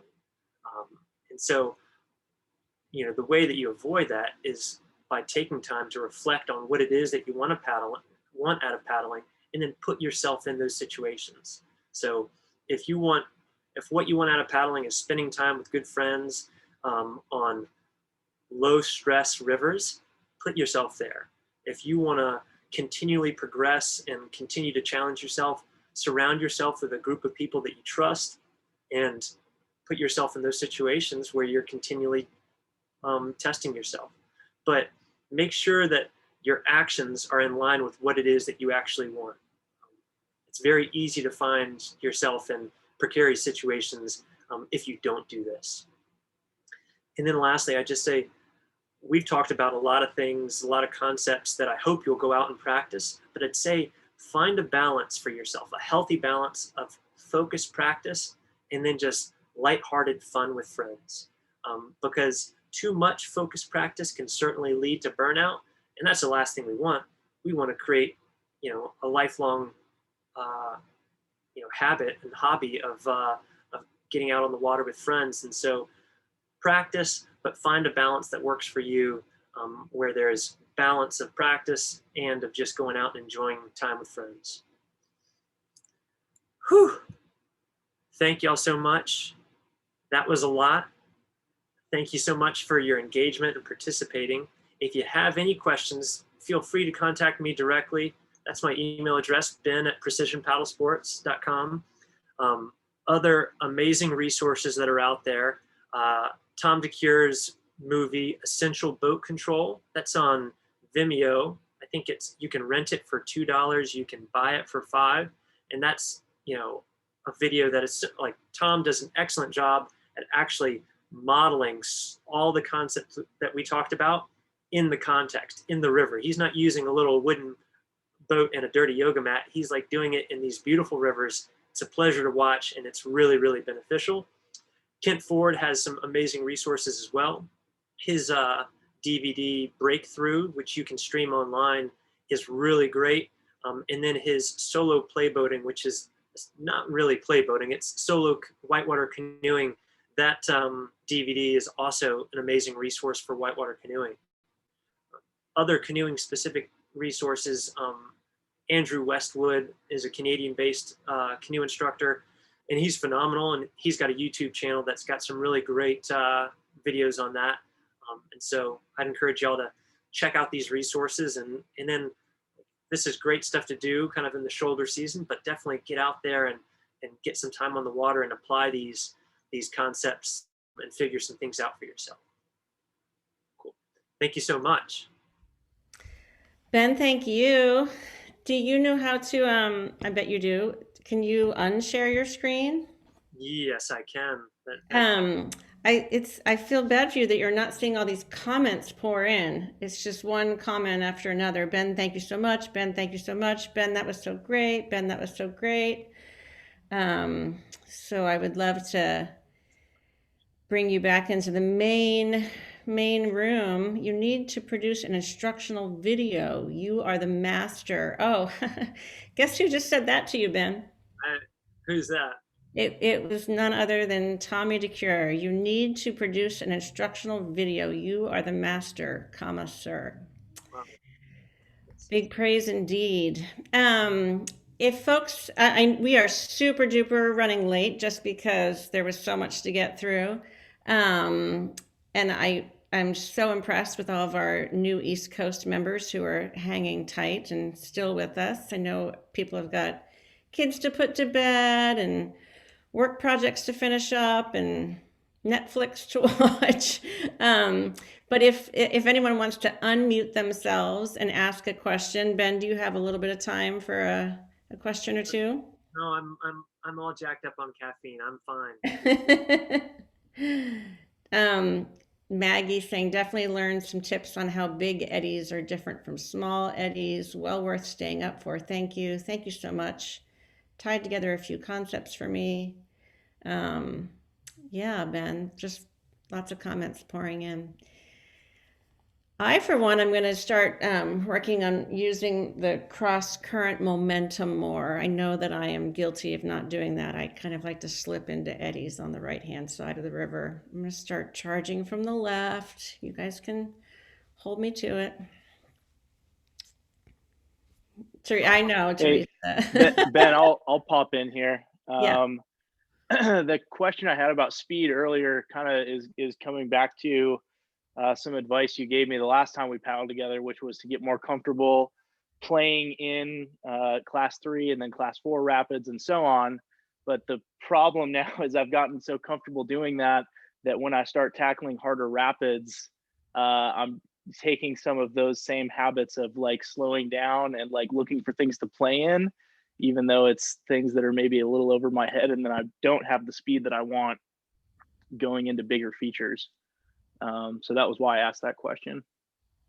Yeah, and I may not have addressed that question well, John, but you know, essentially what I think about, especially for someone like yourself that's progressively challenging yourself on more and more difficult rivers, is that, yeah, when you find yourself in those environments, then to know when it's time to catch an eddy, look downstream and think about, all right, like, this isn't the rapid that I want to play in. This is the rapid where I'm going to go from point A to point B, and that's my mission. Rather than having your head on the swivel looking for like the catch on the fly wave or the micro eddy you want to catch. And so just being able to differentiate those rapids where you can just goof off and look around because you're so comfortable, and then those rapids that have the features that you really need to kind of be prepared for and have that momentum for. Yeah, and luckily, like, I've pretty, even more since the last time we paddled, bomb-proof my roll. So the times that it's gotten me into trouble, I've gone over and I come back up, but it's like I realize that every time I go over, that's a potential hazard and more danger that might be incurred. So yeah, that's why. Thanks. Yeah.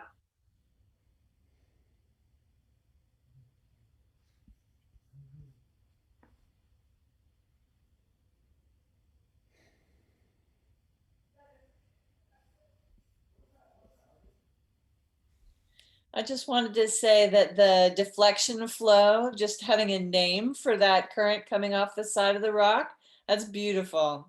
I'm going to use that. And I've been deflected many times. Yeah, I think, Teresa, it's something that that I remember distinctly, leaving an eddy and then, getting denied and getting pushed back in the eddy and just scratching my head saying, like, I crossed the eddy line. Like, what denied me? What pushed me back into the eddy? And not, taking a while to be able to unpack and figure that out. Yeah. Ben, Teresa also had a question for you during the session when you were talking about edging and the different levels of edging. And the question that came through was that photo of you, actually the photo that we used to promote the event where you're on the main salmon, I guess, in the canoe. Would you call that like a level 3 edge, number 3 edge? Yeah, I think so. That was kind of the background of that photo was I was using a wave there to jet ferry across, and that was coming off of that wave. So I had just ferried across, and then the wave was behind me at that point, and so I was on the cusp of turning downstream and then flattening out. And so yeah, I look back and I think that's probably a level 3 edge for me in a canoe. Looks awesome. I don't know that I would control anything more than that. Yeah. Kay Matson, have you been to Otterbar and taken some Ben Morton classes? I can't remember. I have. Hi, Ben. I believe we spent time together on the Rogue River with Yeah, we were on the Rogue. Actually, on the Rogue, not at Otterbar. Or were we Yeah. at Otterbar too? I Yeah. think we were on the Rogue. Yeah. Yeah, Rogue. Sweet. It's nice to see you. Background. Thank you. I've got Hawaii in the background.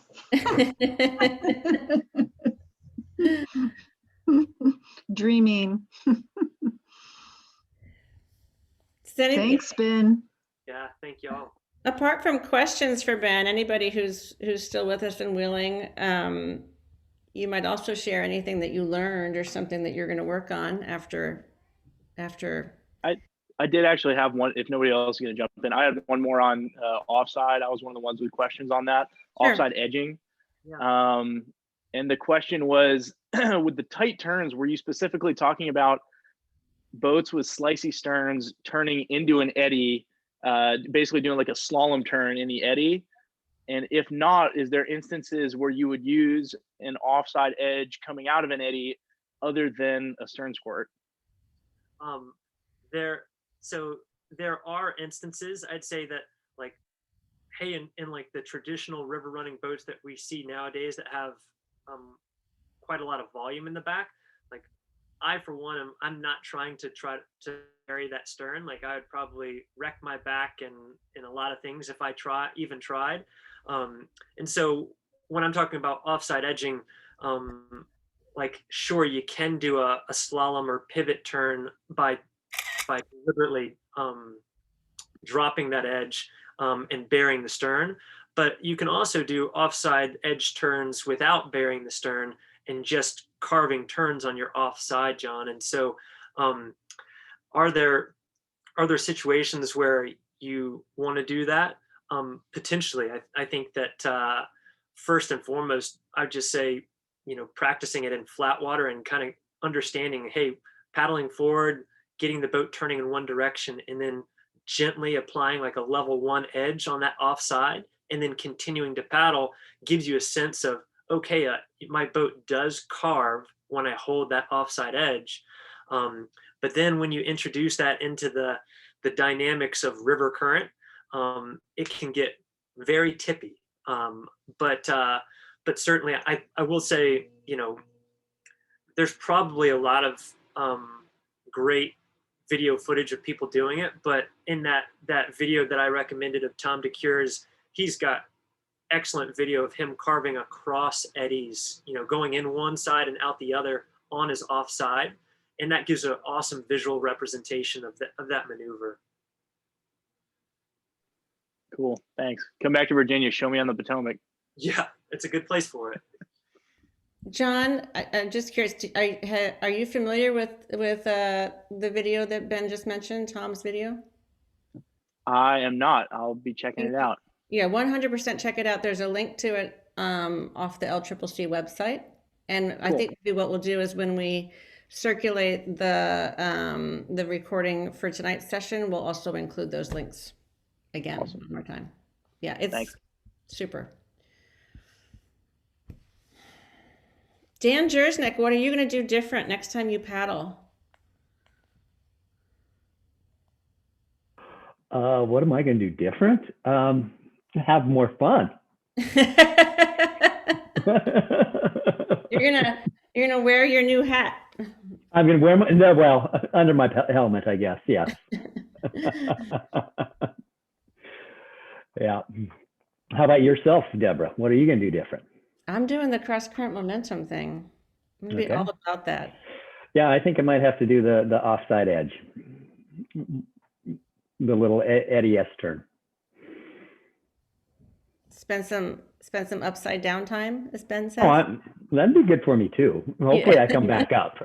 I used to be really good at coming back up. Now I'm a little better than 50%. So. Oh, you'll come back. Just getting old stuff. Yeah. Upside down time is rough when the water's 32 degrees. That's true. Yes. There is a rule. There's a 70-degree rule, John. If the water air combined temp is not 70, go do something else. What about you, Sammy? how did the presentation sit with you? Did anything come up for you? Or are you like head exploding? I learned there's an offside. That's about where I am. So we'll see. I think I'll save that for later. All right. Yeah. I can stop picking on folks. How about one or two more volunteers to either share something that you learned or ask a question, and then we can send Ben off to bed.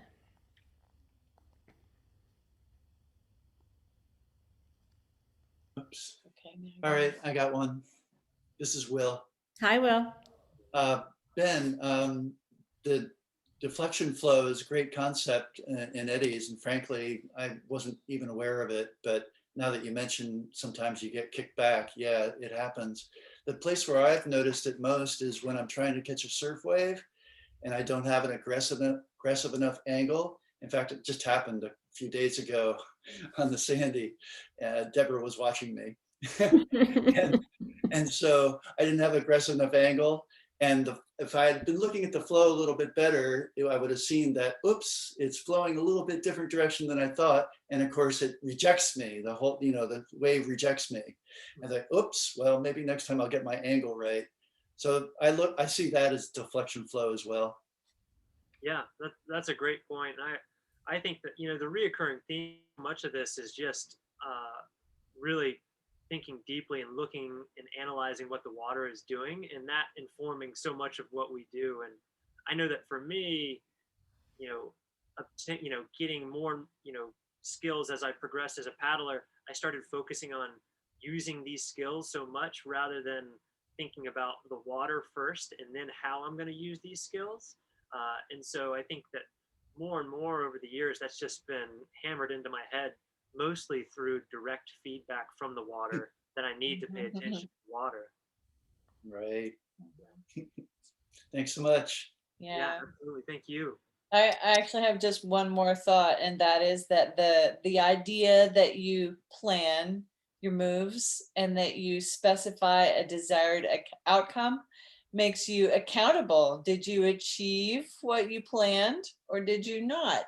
And that is what allows you to assess whether you have the skill that you desire to have or not. And that is what allows you to learn and grow and improve. So planning, it's a great thing. That's it. And I think that, that's the, if we want to, people talk about, learning to read water and increasing boat control, but I think that like you learn to read water by one, experiencing it, and then also stepping back and trying to analyze what's in front of you, and then the way you develop boat control is having a plan and seeing how well it went, and then starting to unpack that, pat yourself on the back for the things that went well, and then take note of the things that didn't and work on those things. And so you're absolutely right, Teresa. Thank you. This is a fun presentation. I'm so glad everybody liked it. We have more comments coming in, Ben. Lots of folks saying they're going to practice more S turns. And then I have a specific request to hear from you, Jenny Goldberg. You have a fan. I got a direct request that Jenny, there she is. Yeah, that you put your video back on and that you say a word or two. Your fan base wants to hear from you. But you have to unmute yourself. Here, I'll help you. There you go.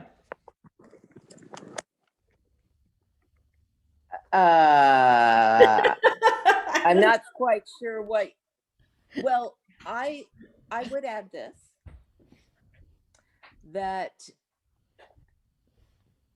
what Ben presented as I was listening to it was, oh, other people other than slalom racers think like that.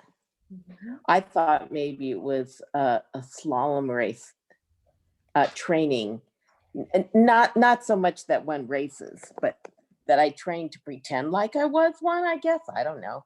But I find that when I would think seriously about what I really liked about this sport was how analytical it was and how it seemed to attract a lot of planners and engineers because of the way a lot of people, obviously a lot of successful paddlers can paddle is by planning ahead and practicing those skills, and then therefore knowing at what level and what they can safely paddle and how to have more fun and how to spend 3 hours in 200 meters of water.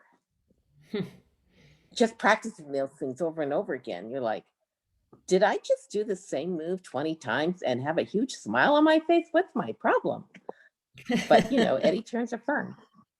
And I can do it this way and I can do it that. And what if I gave it more edge? And what if I went in lower? And what if I came in higher? And oh, let's pretend like that's a class 5 hole and that's little rock is this. And so, yeah, I encourage people to, if nothing else, take what they learned, even if it was just a little bit that they remember through the glass of wine, and sit in an eddy and don't just go with the flow, but say, okay, I'm going to go into that eddy up high. I'm going to come out high enough that I can get into that eddy over there. And then I'm going to ferry, but I can't be lower than that rock down there. And if I do, I've just fallen into an enormous hole. And then do that 20 times. Of course, I didn't see the comments, so I don't know what the fans wanted me to say. I know But I thought I just mentioned something I was thinking of from listening to the presentation. the fans are happy, Jenny. You have made your fan base happy. Thank you. Great comments.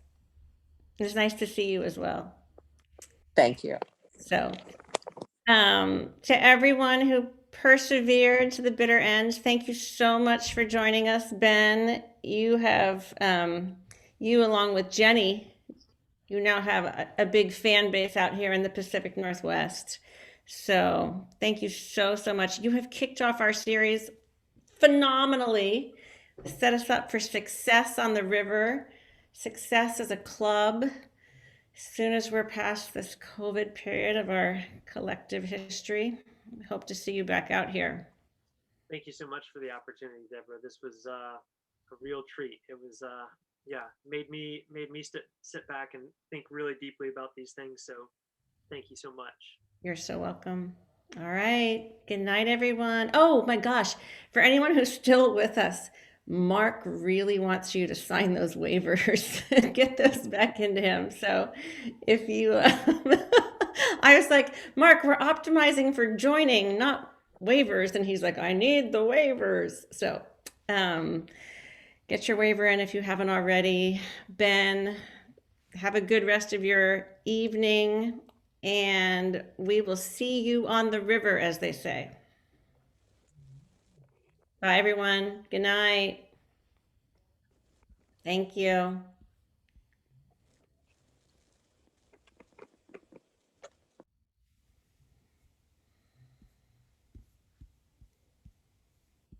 Deborah, do I have to get my waiver in too? No, you're fine. No. Well, now that I'm part of the club, maybe I'll have to come out and paddle when you guys start up again. You totally should, but you checked the you know, I'm going to paddle with you less than 3 times a year box, which means we'll get your waiver riverside. Yeah, so you're good. It's good to see you, John. Sounds good. It's good to see you too. I'll be slightly closer to you halfway through the year. I'll be out on the salmon, but which one? Main, middle, lower. Lower. What time of year? It's gonna be August. Oh. August, yeah. It'll be hot. Yeah, it's gonna be hot. Team River Runner sponsoring a trip, so it'll be cool. Oh, nice. Well, I'm gonna come boat with you well before then, because I'm gonna come boat with you like the Thursday or Friday before Easter. Oh, great. Can you- So I have thrown multiple invites out to your brother, but My it brother. is harder than it is to get a COVID vaccine to get him on the water, apparently. Okay, my brother So, my brother sent me the funniest text, like, I don't know, 5 or 6 days ago, out of nowhere. He's like, "Are you a member of the Lower Columbia Canoe Club?" And I'm like, "Dude, who isn't?" And he had no idea that I was the president. dude, well, he's your brother, so it's worse. I didn't know until I Well, why talked to did you Ben, know? and I was like, "Hey, I'm coming to the talk," and he's like, "Oh, Deborah's gonna be happy." And I'm like, "Wow." I was like, "Why does she care so Why much?" did He's like, she "Because it's her club," and I'm like, "Oh, it all makes sense now." Oh my gosh. Yeah. But, okay, Well, great. Yeah, let me know what we're gonna paddle when you're out this way. well, you tell me. I mean, I just told my brother, 2 hours ago that I'm gonna come and I'm gonna drive my camper van out. Oh, So, cool. and actually I'm delivering a boat to Ben. So I'll have my boat and Ben's Nice. boat. And yeah, I'm gonna have to be with my family on Easter, but I thought since I was out there, y'all should take me down something. Oh, wait. Oh no, Easter. So it's like April, Mm-hmm. right? Yeah, I'm gonna be gone. Dude, I know. that's terrible. Yeah, I'm gonna be in Arizona from the end of this month till May. So Oh yeah, you'll be gone. I just remembered. Yeah, I'll be gone. But Oh, that's too shoot, bad. Well, that's all right. We will figure out. I mean, it's not the we'll last time. find a time. If nothing else, next time a Costa Rica trip goes up and it's led by Ben Morton, We'll I'll be go. signed up. So Awesome. All right. cool. Thanks for organizing this stuff. You are so welcome. Good night. Gonna do the boom.